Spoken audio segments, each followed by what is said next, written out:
आज के इस वीडियो में हम लोग मानव विकास की जन्मों उपरांत पहली अवस्था, जिसे हम शैशवावस्था इन्फेंस स्टेज के नाम से जानते हैं, उससे संबंधित जो महत्वपूर्ण प्रश्न विभिन्न प्रतियोगी परीक्षाओं में पूछे जा सकते हैं उसको देखें।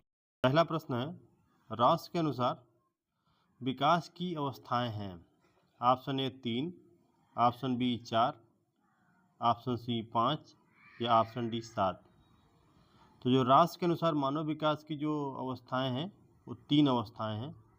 ऑप्शन ए राइट आंसर हो जाएगा इसका। प्रश्न संख्या 2 है, शिक्षा की दृष्टि से विकास की कितनी अवस्थाएं महत्वपूर्ण हैं। Option A 3, option B 4, option C 5 या ऑप्शन डी 6। तो शिक्षा की दृष्टि से जो मानव विकास की जो महत्वपूर्ण अवस्थाएं हैं वो 3 अवस्थाएं महत्वपूर्ण हैं। ऑप्शन ए इसका राइट आंसर हो जाएगा। अगला प्रश्न, प्रश्न संख्या 3 है, शिक्षा मनोविज्ञान में मानव विकास की कितनी अवस्थाओं का अध्ययन किया है।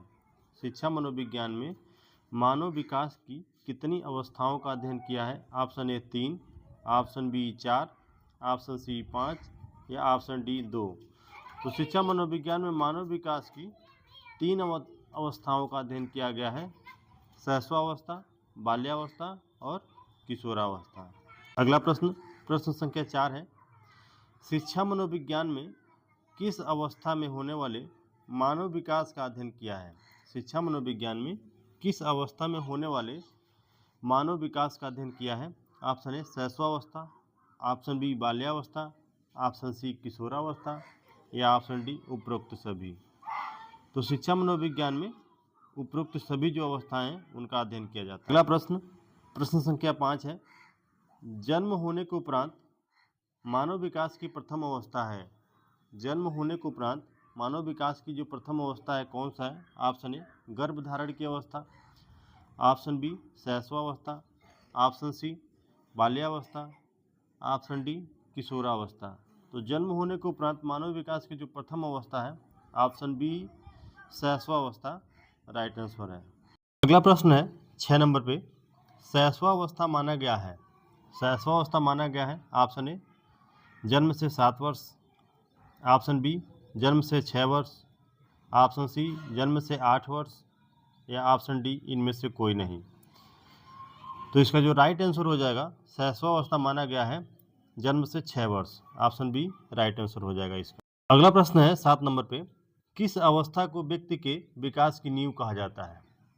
ये बताना है किस अवस्था को व्यक्ति के विकास की नींव कहा जाता है। ऑप्शन ए गर्भधारण की अवस्था, ऑप्शन बी शैशवावस्था, ऑप्शन सी बाल्यावस्था या ऑप्शन डी किशोरावस्था। तो जो व्यक्ति के विकास की जो नींव की अवस्था कहा जाता है वो ऑप्शन बी नंबर पे है, शैशवावस्था को व्यक्ति के विकास की नींव की अवस्था कहा जाता है। अगला प्रश्न है 8 नंबर पे, 5 वर्ष तक की अवस्था शरीर तथा मस्तिष्क के लिए बड़ी ग्रहणशील अवस्था होती है, यह कथन है। ऑप्शन ए न्यूमैन का, ऑप्शन बी फ्रायड का, ऑप्शन सी एडलर का या ऑप्शन डी स्ट्रॉन्ग का। तो 5 वर्ष तक की जो अवस्था शरीर तथा मस्तिष्क के लिए बड़ी ग्रहणशील होती है, यह कथन ऑप्शन ए न्यूमैन का। अगला प्रश्न है 9 नंबर पे, मनुष्य को जो कुछ बनना होता है वह 4 से 5 वर्षों में बन जाता है, यह कथन है। ऑप्शन ए कार्ल सैनिक का, ऑप्शन बी फ्रायड का, ऑप्शन सी एडलर का या ऑप्शन डी स्ट्रैंग का। तो मनुष्य को जो कुछ बनना होता है वह 4 से 5 वर्षों में बन जाता है, यह कथन फ्रायड का है। ऑप्शन बी इसका राइट आंसर हो जाएगा। 10 नंबर पर प्रश्न है, बालक के जन्म के कुछ माह बाद ही निश्चित किया जा सकता है कि जीवन में उसका क्या स्थान है। बालक के जन्म के कुछ माह बाद ही निश्चित किया जा सकता है कि जीवन में उसका क्या स्थान है, यह कथन है ऑप्शन ए फ्रायड का, ऑप्शन बी एडलर का या ऑप्शन सी स्ट्रैंग का, option D good and enough का। तो इसका जो राइट आंसर हो जाएगा बी एडलर का।